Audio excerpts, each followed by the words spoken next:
Okay, so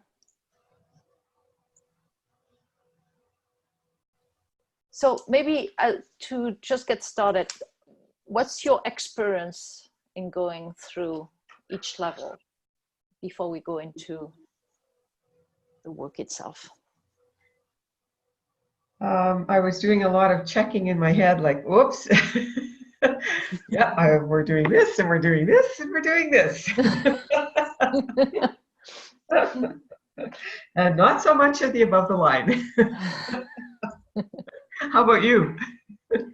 Well, it's often like this. It's often you realize that it's about the same. It's a temptation to go back to old ways of doing this. Yes, same.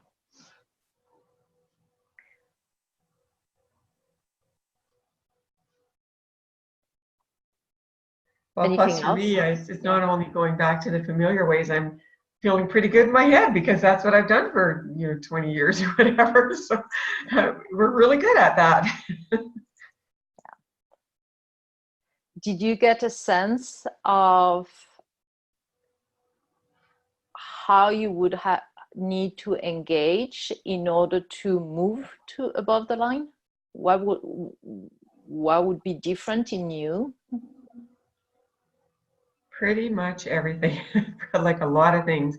One of the things I've been putting together is just sort of a little framework, I guess, of my own around the industrial way or the mechanical way or the hierarchical way, and then what isn't that? What would be the new way or the more networked way? And it's really helpful because even in my relationships with my kids or at home or my spouse or whatever, it's really, really amazing how much I'm entrenched in hierarchy. And so it really is giving me pause to practice and try, okay, what would that look like if I didn't direct them and tell them if I asked or requested or waited? So that little tool, not that it's perfect or anything, but it's helping me know what is and isn't the way I would like to operate. Right. And it always, I've done this exercise in slightly different flavor, the description is slightly different, but moving through levels like this so many times and with Tetrad or with another framework. And every single time I'm learning something new. Yeah. And I think it is such a powerful exercise just to prep ourselves. I mean, I'm going to have a meeting with someone yesterday, so that's tomorrow. So that's what I'm using, right? To explore how am I going to engage with that person and how do I do it from an evolved capacity paradigm. And if I don't do the exercise, so with the exercise, it really forces me to move to conscious and be very,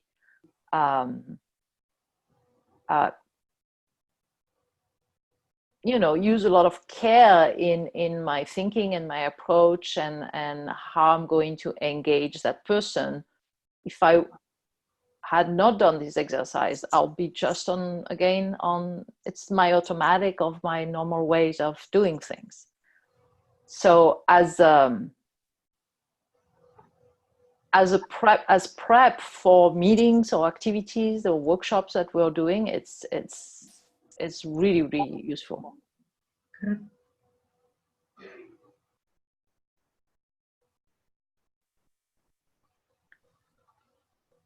Yeah, I think that whole notion of what do you use to get out of your habitual mindset is really, really critical. And then just practicing over time to get better at it and be gentle with ourselves, I think, and understand, but that I'm there again, but that I'm taking some steps and I'm at least conscious of it and now I can choose. Right. Right. And the other piece that came to my mind was so often, like when I was working with groups or facilitating, I was focused on the how and tried to make it sort of interactive and all that, but it wasn't contemplative at all. and it was very directed. So you can get caught up in the what, and I think this is really helping me understand the how is way more important, or as important. There is a how at every level because the instrument is a how, right? Mm-hmm. So there is a how at every level. It's just a different type of how. Mm-hmm. Well, and then the intention underlying that is huge too, right? Which is the ground. Which is the ground, yeah. Right, okay.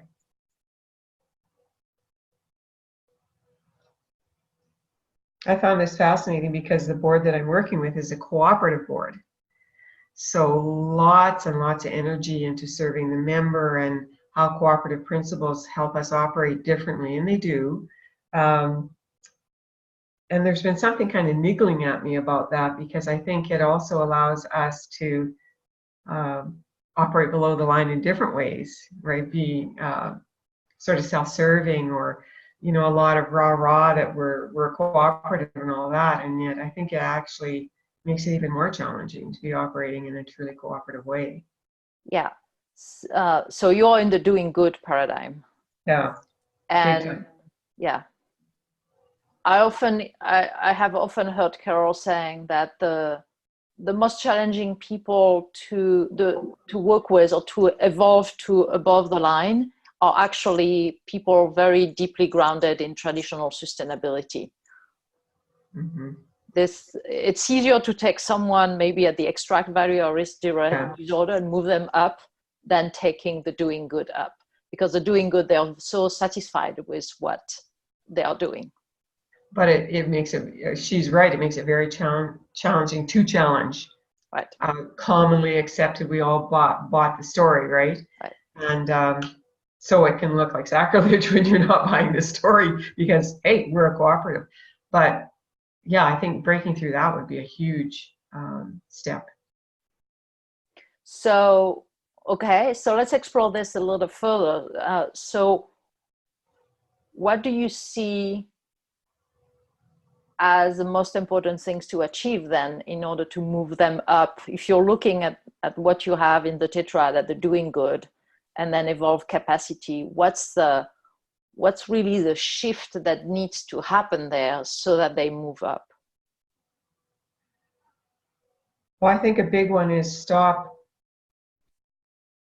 delivering to us what we should do or what we should believe. I think it is to move to evolving is to really grow the potential and capabilities of everybody, which will then affect the group. So but what does that really mean? Because that's a very generic statement. What does that really mean in that particular context with that particular board?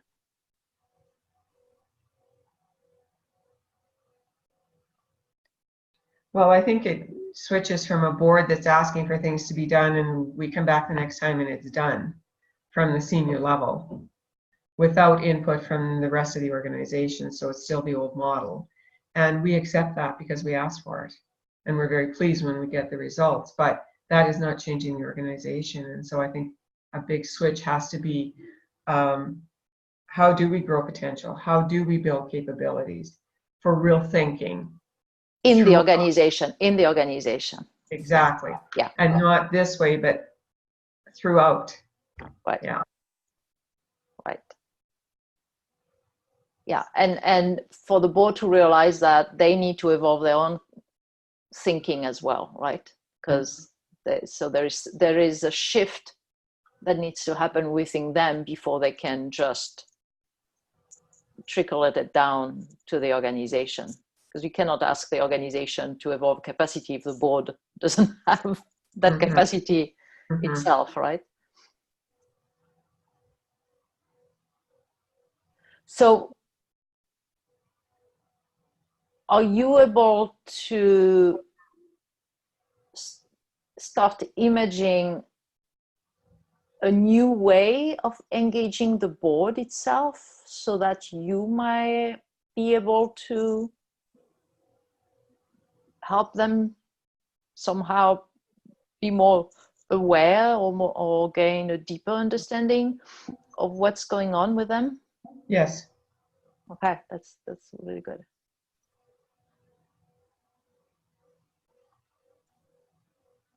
Because right now what's happening is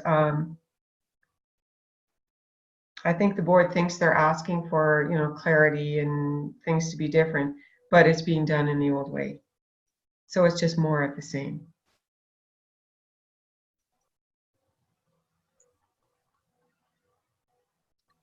So what's going to be your tactic in order to help them see that? Well, I've been up all night worrying about that. Well, I mean, there's a sort of a specific topic that will certainly, I'm always stirring things up, so I have to get comfortable with that more than what I presently am, but I'm always asking the hard questions, but they don't go anywhere, or I'm the lone person standing, and I know people are getting it, but we don't know how to coalesce around that or how to move toward it, a new way of operating. So tomorrow there will be a specific topic, which I will bring up basically on feedback and peer assessment, and using personality inventories or whatever. So I'm making a case sort of, but what it's dawning on me now is that would be the old way of doing that. I'd go in with my arguments prepared, and instead of drawing out. Right. So I've really got to rethink that. I'm put right on the spot here because this is great actually. So now I have to go about that differently with the hope that either I would use some sort of a framework, obviously not Carol's because I'm not there yet, but some sort of question frame that would invite us to just start to look differently at the way we're functioning.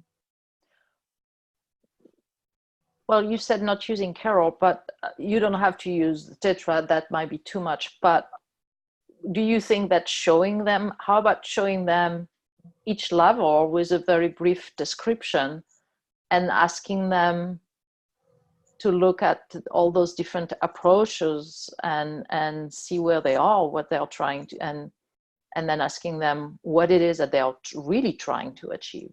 Mm-hmm. Because again, the challenge for all of us is the awareness, right, of where we are, in which paradigm we are using. Mm-hmm. And right now, I assume they are not aware. Right. So how about introducing this framework and saying, how do we looking at those different ways to assess people or improve performance, how does that look like at the extract value or rest disorder? At what level are they? And what it is that we really want. Mm-hmm.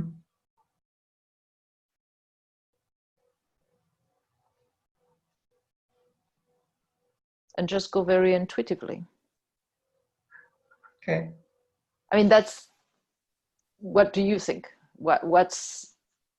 Well, I like it that it's simpler and cleaner, and I don't have to. I mean, I was trying to think, okay, what am I going to do? Take Carol's notes and make sort of the key points of feedback, the key points of typologies, and it just feels like I'm just mustering up my own argument, going in and doing it instead of I'm telling them. That doesn't help awareness. That creates defense. Right. Yeah. So yeah, I need to think this through a little bit more, but I think, well, I'm kind of going oh yeah, okay, that's much easier, and plus it's not the old way. Right. And you can, I like to present things in a way that say I'm learning how to use this framework. Right. And I found it so far very useful in exploring different things. And I thought it might be useful to all of us as a guideline and as a way to increase our awareness and help us better see the level at which we're working on and what it is that we really want. And so offer it as an exercise, a shared exercise for everybody. Okay. Thank you.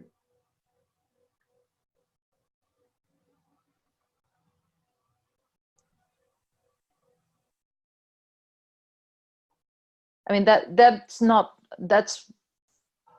one way. It's not the only way to go about it. You could,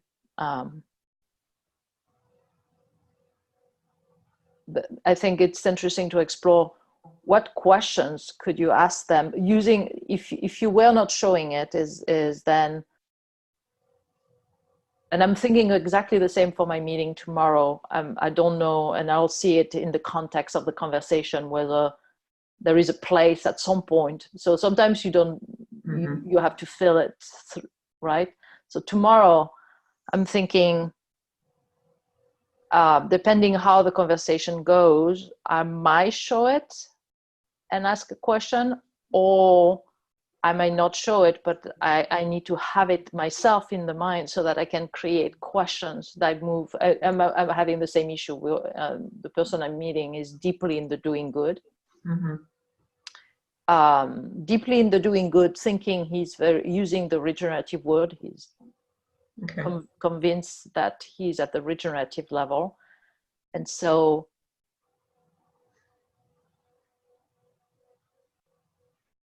for me, it is going to be how to show the gap between what he is really trying to achieve and how is he is currently thinking,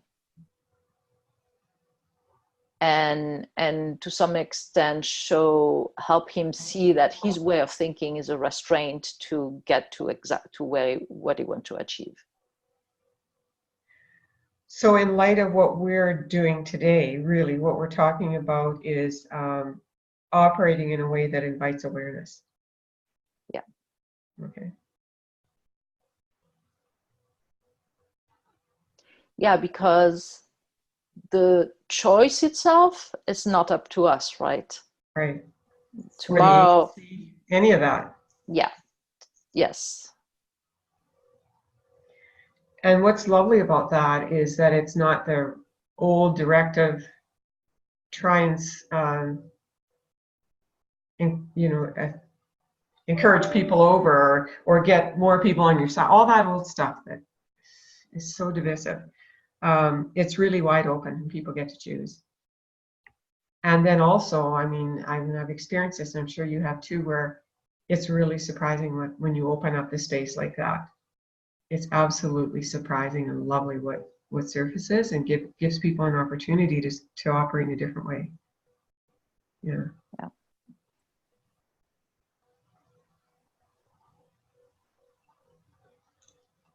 Yeah, and it's still a challenge for me, even in this conversation, right? I'm still very much in the tell mode. It's how do you ask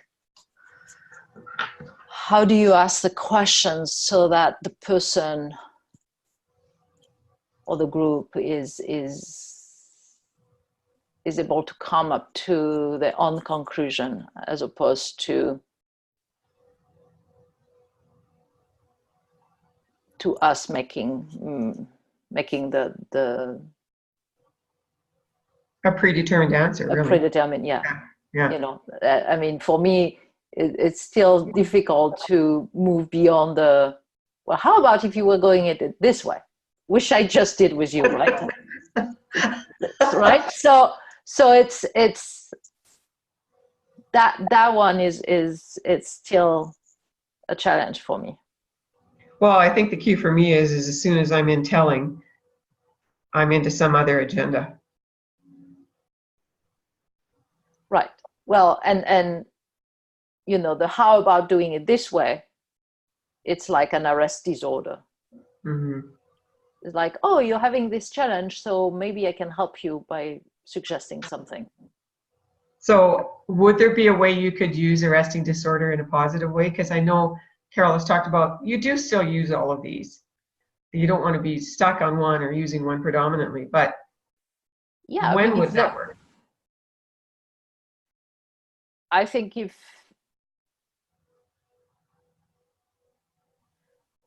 it works in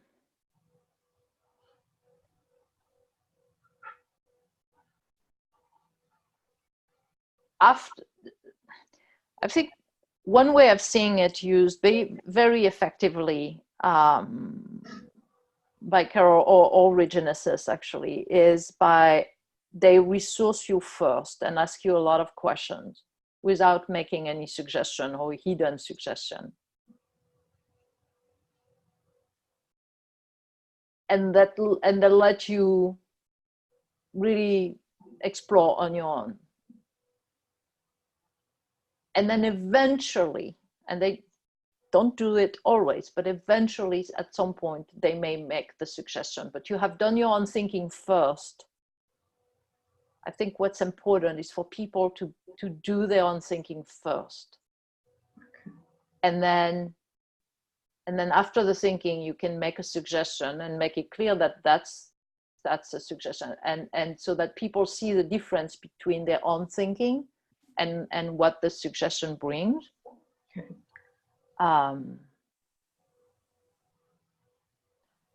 But you do that only, it all depends on the context.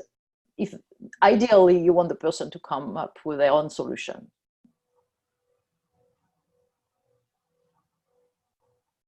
But here we are we are talking about something a little different here, because we are not talking about discernment. We are talking about the resourcing, the help that we can provide in helping people get to their own discernment. So it's a related conversation, but it's a little different conversation. Okay.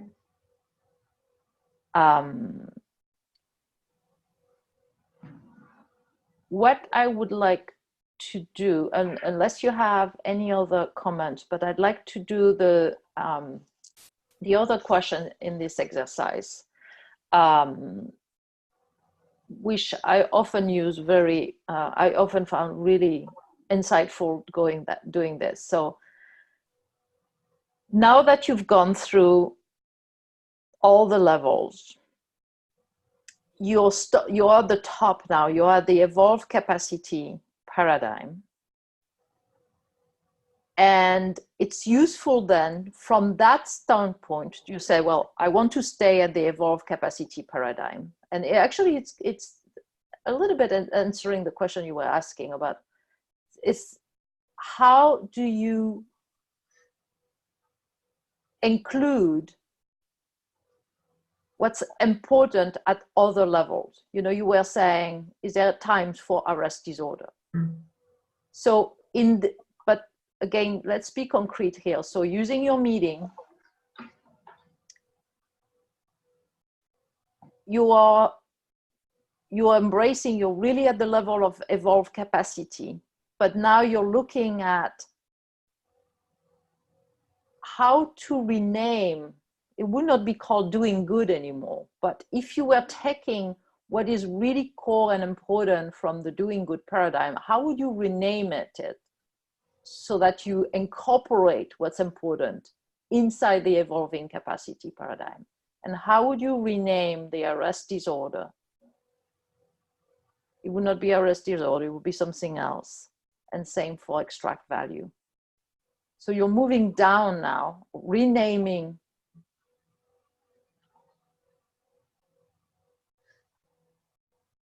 the paradigm in a way that are more, to some extent, more evolved.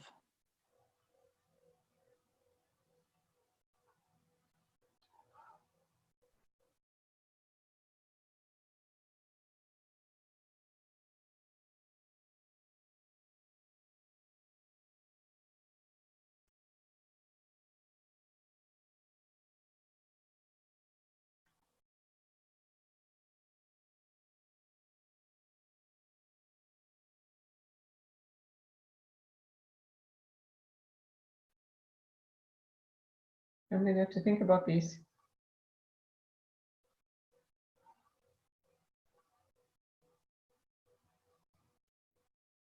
So let's talk through doing good then, if we're going to go down. Okay. Doing good, I mean, each of these, I guess, has a not so good and a good side to it. I mean, there's a genuine notion that we can be more effective, right? There's a genuine idea there. and that we can make an impact, and part of that is service. So I don't know what the words are to rename it, but that to me is sort of the good part of this. That. And when you say more, this is so I'm hearing different things, because more effective could be at the arrest disorder. Could be at all of them, really, couldn't it?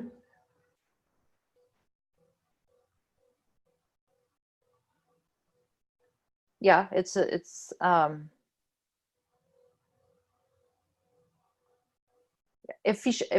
actually effective efficiency would be at the lowest level. But at the doing good, the doing good goes beyond being just effective. It has a value. It has more about impact. Impact and being effective is a little different. You can be very effective having a very negative impact on Earth, for instance. Yeah.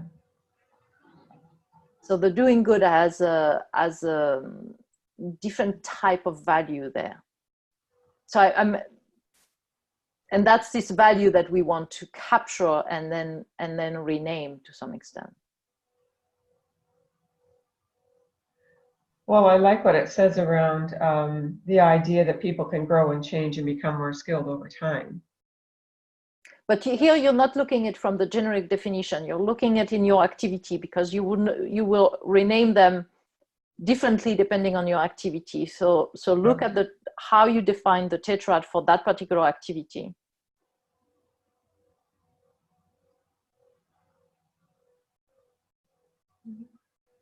And maybe it is at the level of the direction. I don't know, maybe not. I mean, it doesn't work for every level for me, but you're talking about what keeps the activity on track. Yeah, because that's what guides you.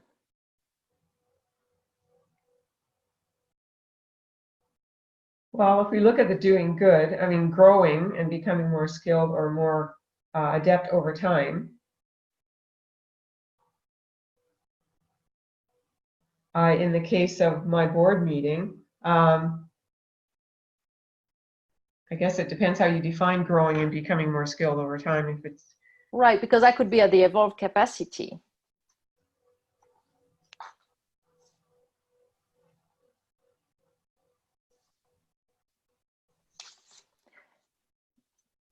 The doing good is really based on predefined ideals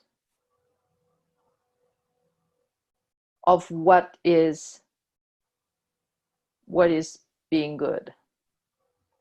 So you said this is a board of a cooperative. Cooperatives have very defined set of beliefs about the working together, the sharing together, the value that they deliver to the community. So in this particular organization, what's the grounding value of the organization? What is it that bring them together?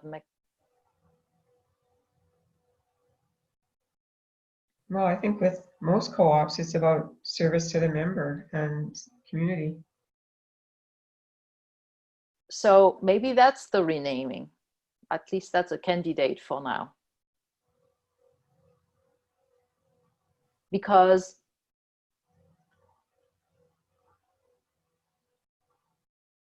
being in service of the community is has for me a very different feel than doing good. Being in service is like,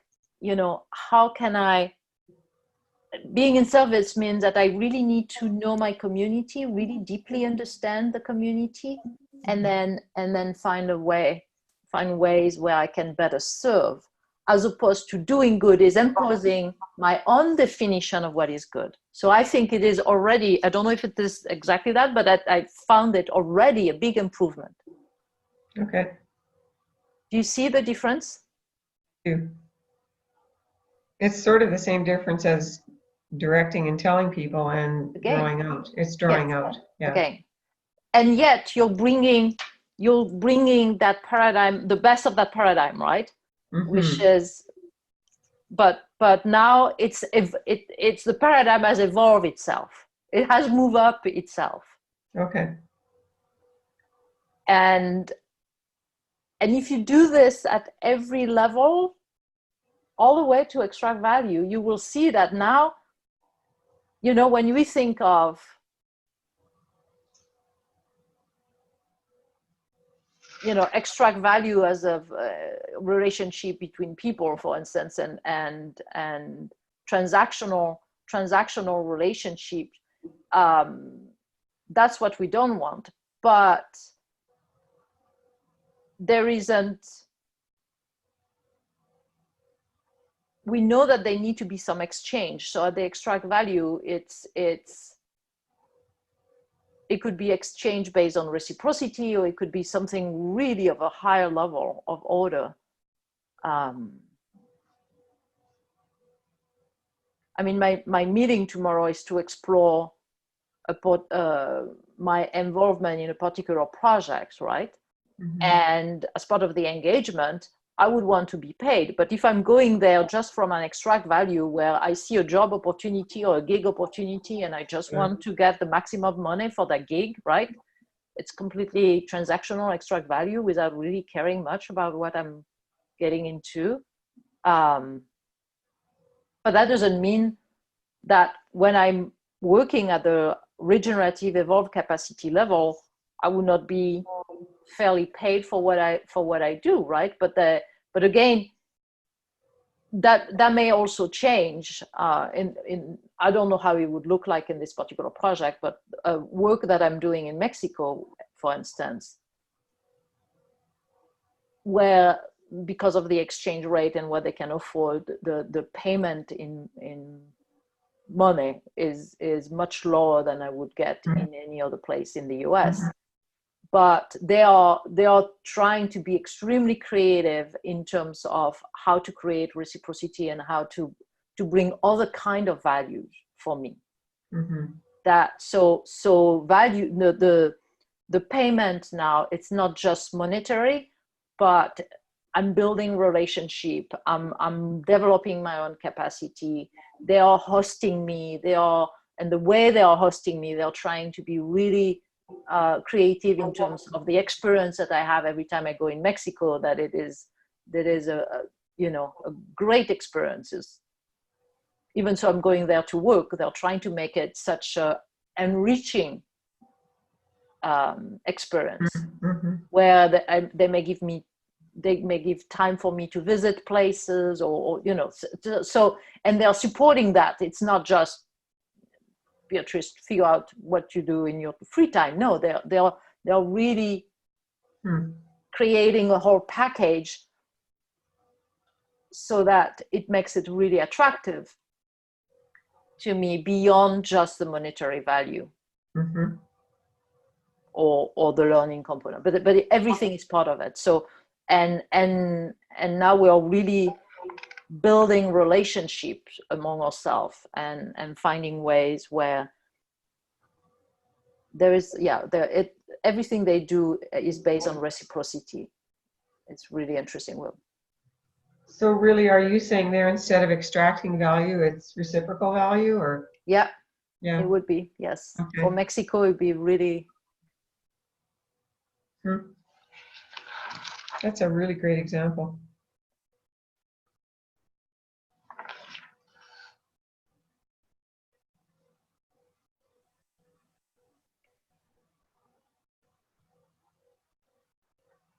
So you may play with that. And for everybody else who is doing the activity, I think it'd be a good exercise to do, to go back down and re-explore and rename the paradigm.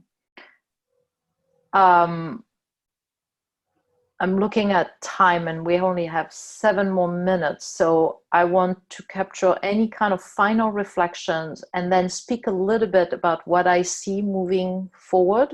And the Okay. next, there is a homework before next session so that we can, which is necessary for the next session.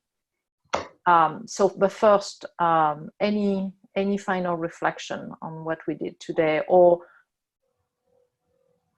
any other insight that you may have that might be useful for everybody else who is listening and want to do this exercise. Well, I'm wondering if I would like to just review what it was we did, just put it into, kind of a concise format, so that then what I think we're saying is we could use that exercise moving forward in the network. So, yes, and I have had some insight about that, because I think that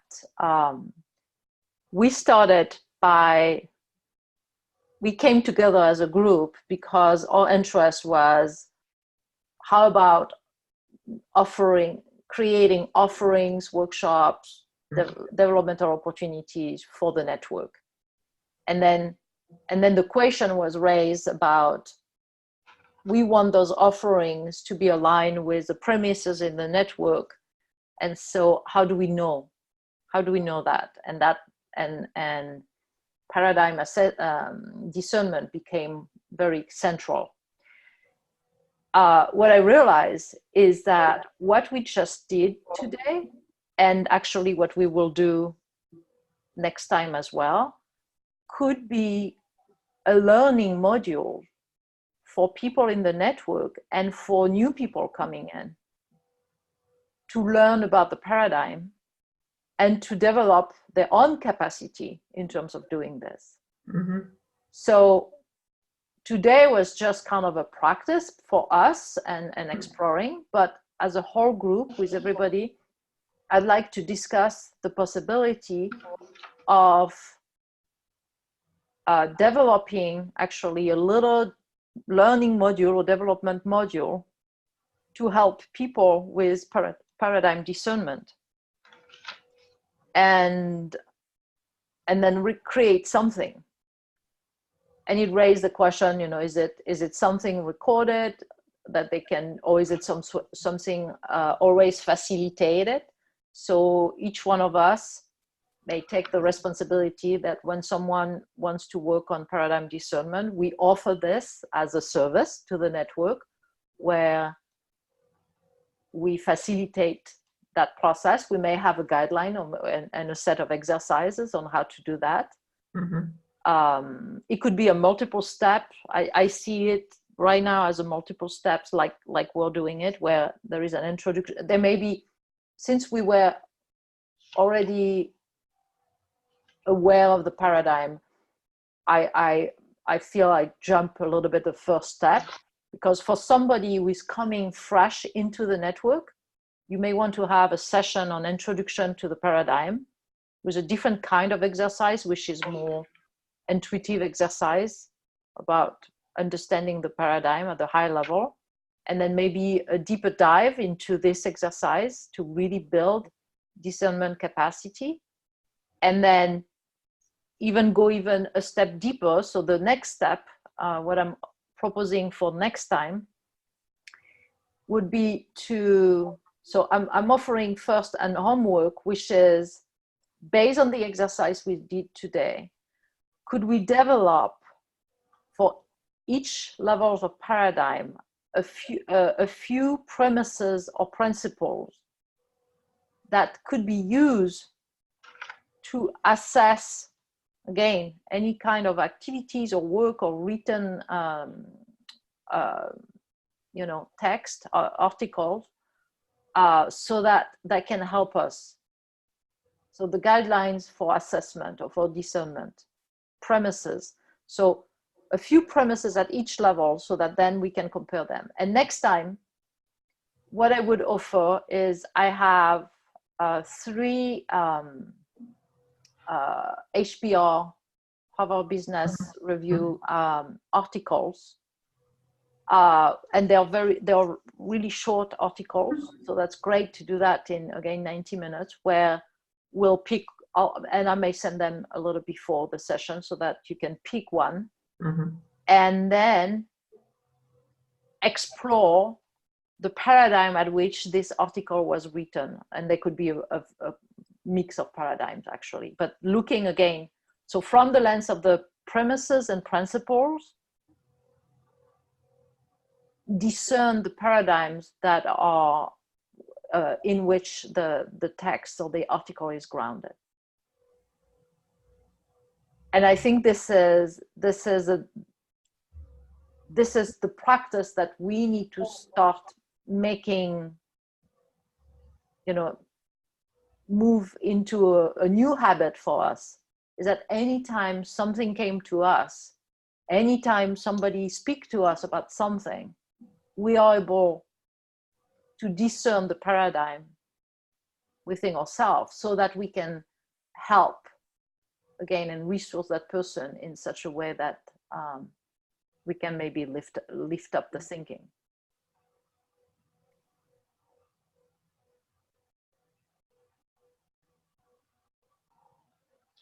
So for me, just to review today, we did a wake-up exercise, and then we used the tetrad to discern the 4 paradigms and did a sort of a walkthrough on all 4 of those. Then we renamed the paradigms to try and raise them up to an evolving capacity.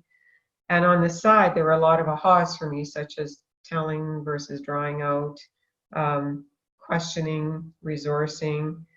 What you've just talked about is developing a few principles or guidelines or premises to help guide us. So that's from a kind of a high level view. That's what I thought we did today. And what we're saying is take that and build it into something that we could use then in the network to help us keep on track and work above the line.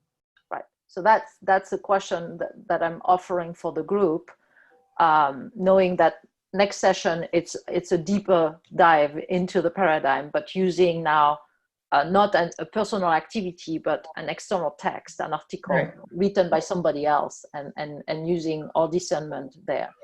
But the meta questions is, could we use all this as a way to create something for the network built around paradigm?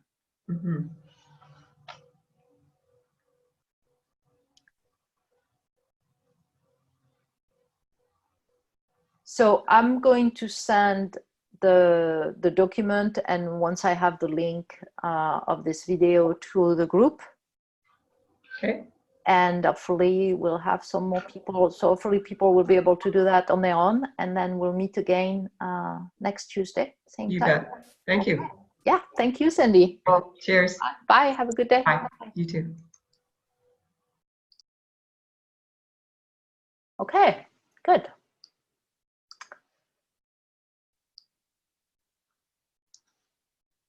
So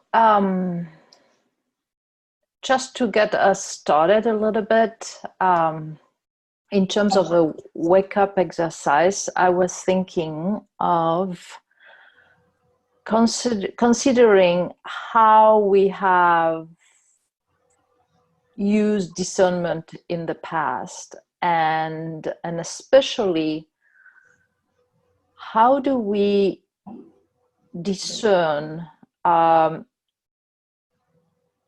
what's behind what people say or write or do.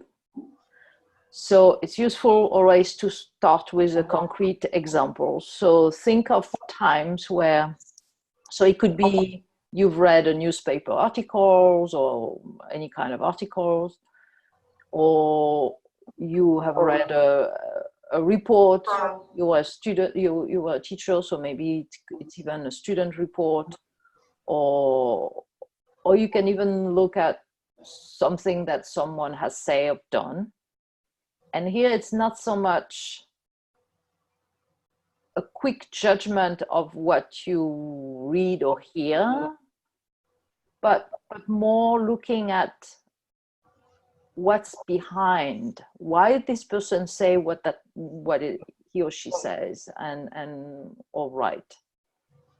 And so the two question is how often do we do that?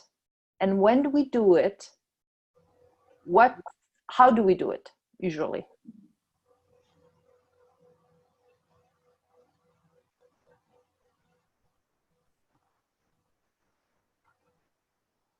Okay.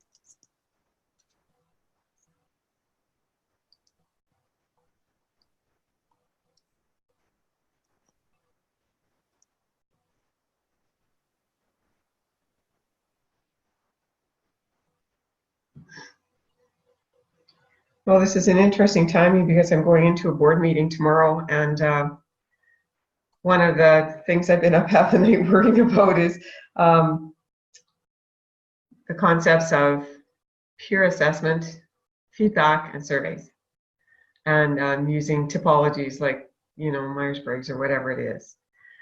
And so I know I will be lone person standing against them because, and in my old days, I would have been, oh yeah, let's get this typing tool and let's do this and let's do that. Oh, that's the latest. Yeah, we're hearing about that self-assessment. Now let's go ahead and assess each other. Not self-assessment, sorry, peer assessment.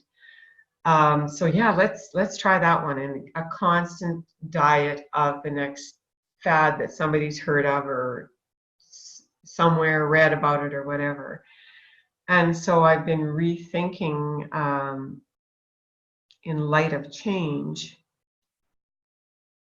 how is it I or we in the groups I'm working with address change. And hands down, we each come in with our preconceived notion that we've sort of built, as Carol Sanford would say, we built up our sediment of beliefs and thinking and experiences and whatever. And I mean, I literally thought life was about building your sort of little fortress of opinions, brick by brick in your wall. And then occasionally you might shake one or two of those, but it was very seldom you would pull a brick out and reconsider something from somebody else's point of view, or really even listen at a higher level to truly understand what that person's getting at. And so for me, the experience has been typically go in and people present what they've come in the room with. We don't gain anything in the conversation or open up our opinion. And even my dad had said to me for years and years, you're a woman, damn it, get your opinion and stand on your own 2 feet. And that sort of meant to me like collect and reinforce your opinion.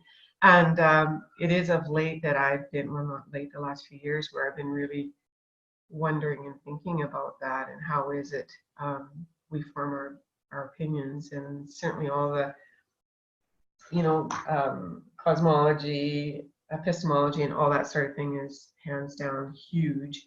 So for me, it's like going underneath the iceberg levels and starting to examine my assumptions and my beliefs, and not even so much get caught up on those, but understand what informed those and what's making me make those judgments and keep them stuck. So that's the thinking I've been doing about that. So how often? It's habit. It's absolute habit for me. And I would say, preparing for this board meeting tomorrow, I'm going to be very curious to see how much it is habit for everybody else. And when we do it, how do we do it? And my experience, and I contribute to it too, is posturing for my point of view, quasi-listening, and then sort of defending to get the point of view accepted by other people. And then either a couple come across or a couple don't, or the argument's there. And often the most verbose person, or the person with the strongest opinion, wins, I guess.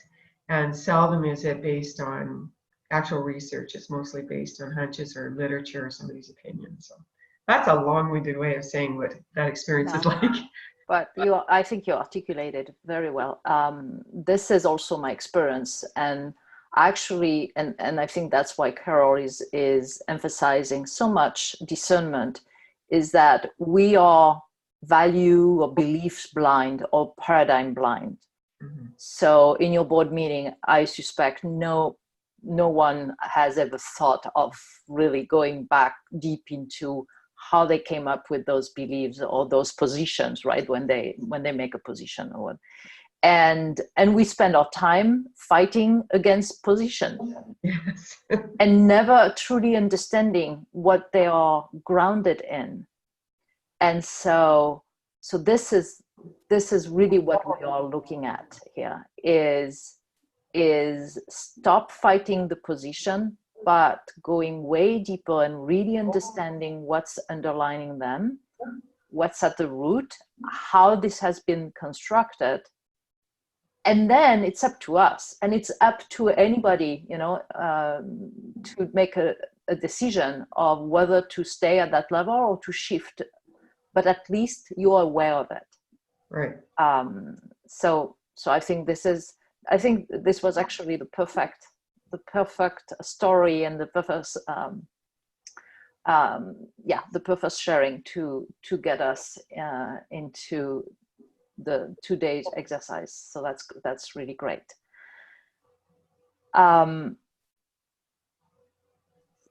So if you don't have any further comment,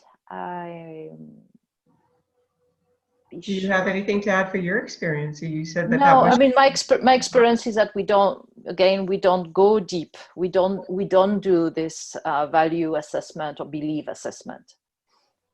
We do it only in very specific. I mean, to some extent, I have learned to do that.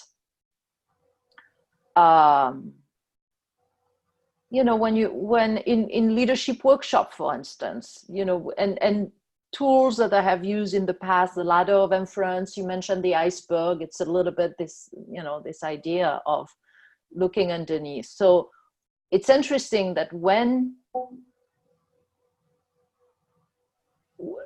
I've done it in teaching, in training, in leadership, or exercises of engaging in difficult conversation. You always want to go deeper into understanding the other person. But in a normal life, when I read the newspaper or when I read an article, is that something that I often do? And I'm not necessarily going there.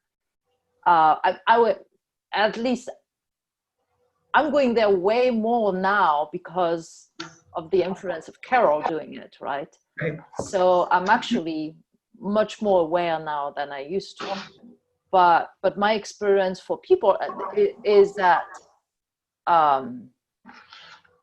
people usually don't even think about it. And when you consider how polarized a society we are right now, if we stay just at the level of what is being said and done, we'll never get anywhere if we don't engage dialogues at a much deeper level. So that's, I mean, I feel very much like you. Well, and if I can add to that, it seems to me one of the things that is really important is catching ourselves when we're in the automatic and the habitual. Just taking a moment to catch our breath, and that's one of the things I'm really rethinking about when working with people, where we used to just get in and go, and everything was laid on top down or whatever.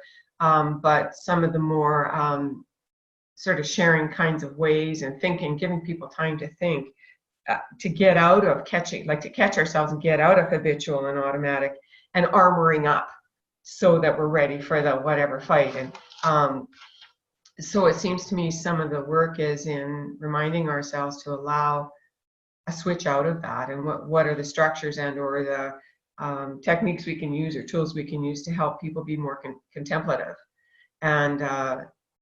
and then the whole awareness or self, being conscious of your self peace. And I know I was talking to somebody about this and saying about this going deep, and they were like, oh, that's just a bunch of woo-woo stuff.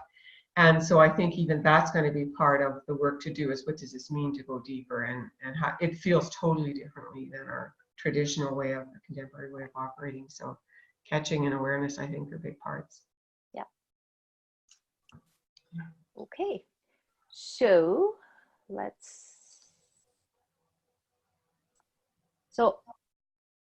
I'm going to put the paradigms very quickly on the screen while I'm describing the exercise. But in the document that I just sent you, I have included a longer description for each one of the paradigms, and this is based on Carol writing. Right. So so that we have, since we are using her framework, I thought let's use her own writing, her own definition of the paradigm for exercise.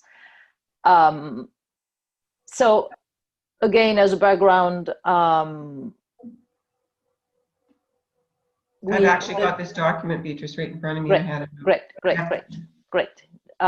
So you don't necessarily need it immediately, but in a minute. So just as a background, and for whoever is listening to the video later, our network premise, as defined by Bryant, is to operate from an evolving capacity paradigm that is grounded in the interconnectedness of living systems. And so that's this top paradigm, which we call moving above the line. And so what we are after today is increasing our awareness and ability for discernment of all those paradigms, so that we know where we can make an assessment on our work. And again, that's how it started, in this idea of, if we were going to offer workshops or trainings or learning modules, developmental modules to the network, we want to be able to define at what level those modules or learning and development activities are. And so that's why we're doing this exercise. So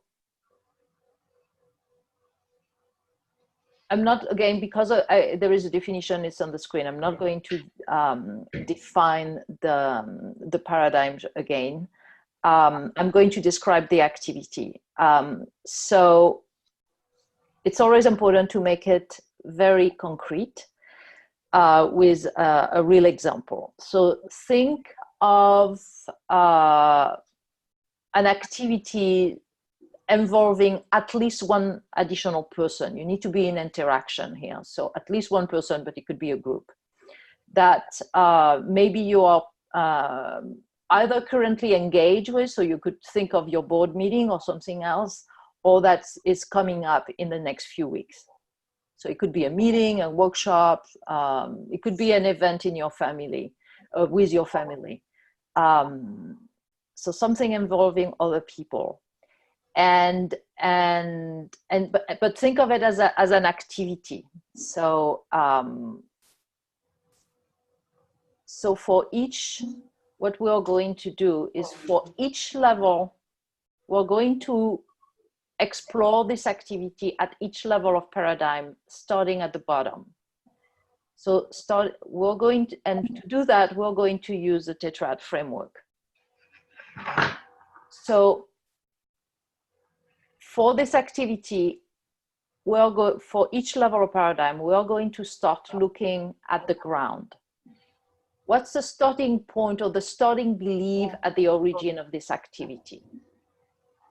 What's grounding this activity? That's the first question. Then moving to the goal, what are we trying to achieve with this activity?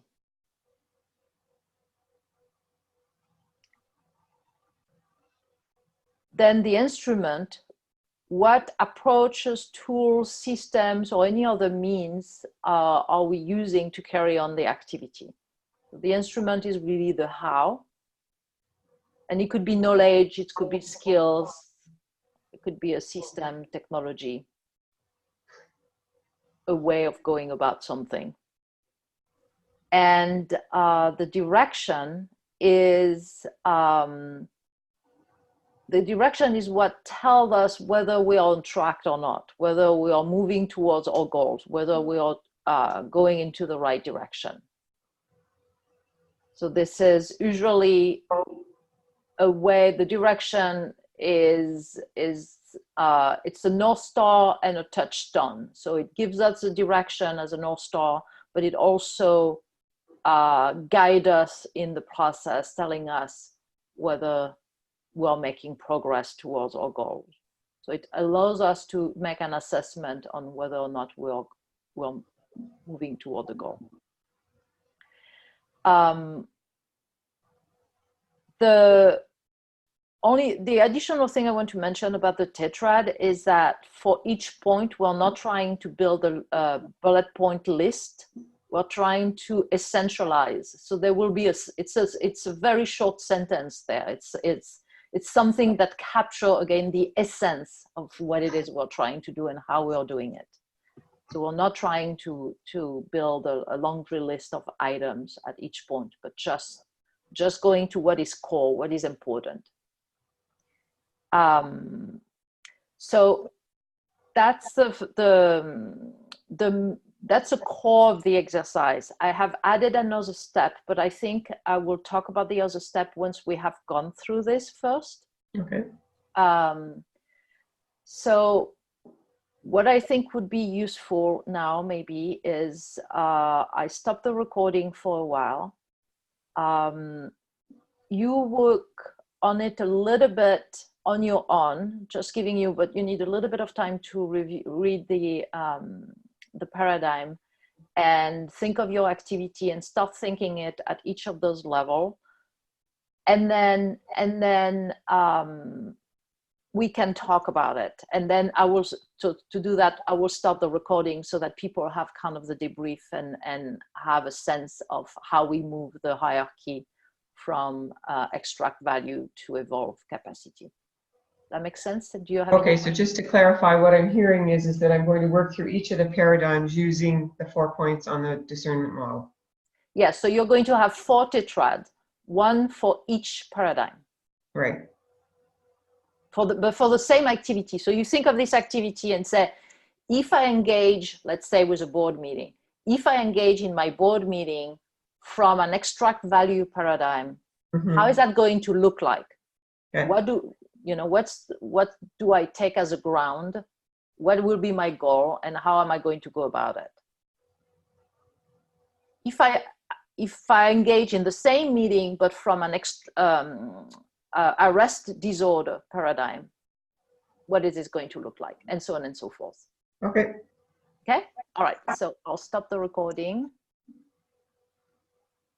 I'll stop sharing too, and then